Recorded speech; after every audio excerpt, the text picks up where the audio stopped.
Nick was a clockmaker who had spent 50 years tinkering with time. His shop on Willow Lane smelled of varnish and aged wood, filled with the soft tick-tock of clocks that seemed to whisper stories of the past. Customers often came in with broken clocks and left with more than they brought, little pieces of wisdom Nick wove into every repair. One Saturday morning, his grandson Luke burst into the shop. Luke was 11, full of restless energy and big questions.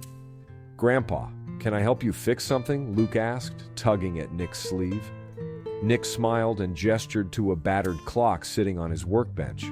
Its face was cracked and its hands hung limp. "You picked a good day.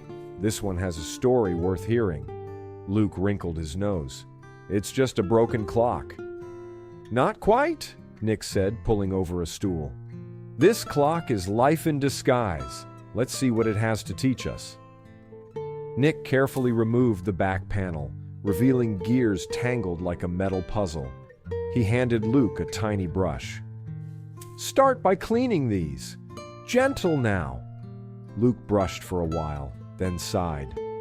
"It's boring, Grandpa. Can't we just get a new clock instead?" Nick chuckled and picked up a pair of tweezers. "Life doesn't work that way, my boy. When something breaks, you don't toss it. You figure out why it broke and fix it." Luke frowned. "But fixing it takes so long." Nick paused, holding a tiny gear between his fingers. "Patience isn't just waiting, Luke. It's what you do while you wait.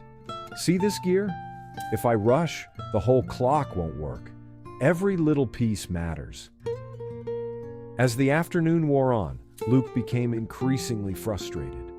Every time he thought the clock was coming together, something would stick, or a spring would pop loose. "Why bother?" Luke finally muttered. Nick leaned back, wiping his hands. "Because the broken things are often the ones worth saving. Fixing them teaches you how to make other things last, friendships, promises, even yourself." Luke wasn't entirely convinced, but he stayed and kept trying. By evening, the clock was almost complete. Luke tightened the final screw as Nick adjusted the hands. Together they wound it, holding their breath. The clock hesitated, then let out a soft chime. Luke's eyes widened. "It works!" Nick smiled and rested a hand on Luke's shoulder. "See?